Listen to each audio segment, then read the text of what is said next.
नमस्कार, स्मार्ट मराठी सुगरण या यूट्यूब चॅनलमध्ये सर्वांचे मनापासून स्वागत। आज आपण अगदी घाई गडबडीत पटकन होणारी डब्याला दोडक्याची भाजी बनवूया। तर त्या दोडक्याची भाजी बनवण्यासाठी पहा, इथे मी पाव किलो दोडकाचा शिरा काढून असा लांब लांब कापून घेतलेला आहे। हे पहा, अशा प्रकारे फोडी करून घेतलेल्या आहेत। तर त्याच्यासाठी साहित्य पहा, अगदी मोजकं साहित्य लागतं। तर इथे मी भाजलेले शेंगदाण्याचा कूट 3 चमचे असे घेतलेले आहे नाश्त्याचा। हे आपल्या आवडीवर कमी किंवा जास्त, काहींना कूट जास्त आवडतो तर जास्त घालायचा, कमी आवडत असेल तर कमी घालायचा। आणि इथे मी लाल तिखट घेतलेला आहे अर्धा चमचा। तर हे आपल्या आवडीवर वापरायचं, कारण ही तिखट जास्त आहे म्हणून मी कमी घेतलेला आहे। तर हळद अर्धा चमचा आणि 5 ते 6 लसूणच्या अशा पाकळ्या मी असे चिचून घेतलेल्या आहेत। फोडणीसाठी अर्धा चमचा जिरेपूड आणि चवीपुरतं मीठ, कढीपत्त्याची पानं आणि फोडणीसाठी जिरे मोहरी आणि लागणार आहे तेल। आणि भाजीसाठी पहा, मी इथे तवा गरम करायला ठेवलेला आहे। तव्यात 1 पळी तेल घालूया। तर आता तेलही पहा गरम झालेलं आहे। तर याच्यात जिरे मोहरी घालूया आणि आता लसूणच्या पाकळ्या। आणि हे मंद गॅसवरच करायचं, कारण हा भिड्याचा तवा तापला तर मग लवकर थंड होत नाही, म्हणून हे कमी गॅसवर करून घ्यायचं। आणि लसूण आपल्याला जास्त करपू द्यायचं नाही, थोडासा असा रंग बदलायला लागला की कढीपत्त्यांची पानं घालायची आणि याच्यात दोडका घालायचा।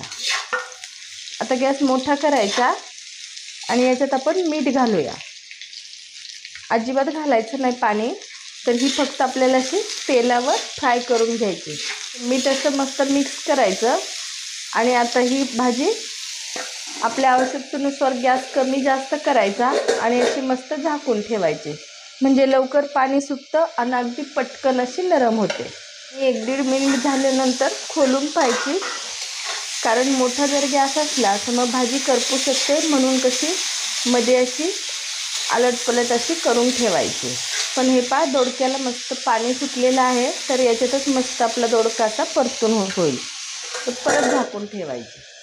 आता 2 वेळेला भाजी हलवून झाल्यानंतर 3ऱ्या वेळेला मी खोललेली आहे। तर आता याच्यात आपल्याला लाल तिखट, हळद आणि जिरेपूड घालायची। शेंगदाण्याचा कूट मात्र आपल्याला आत्ताच लगेच घालायचं नाही। आणि पाणीही बऱ्यापैकी कमी झालेलं आहे, तर आता आपल्याला गॅस कमी करायचा आणि हे चांगलं मिक्स करायचं आणि परत एकदा असं झाकून ठेवायचं, म्हणजे आपलं तिखट मीठ वगैरे चांगलं याला मस्त लागतं।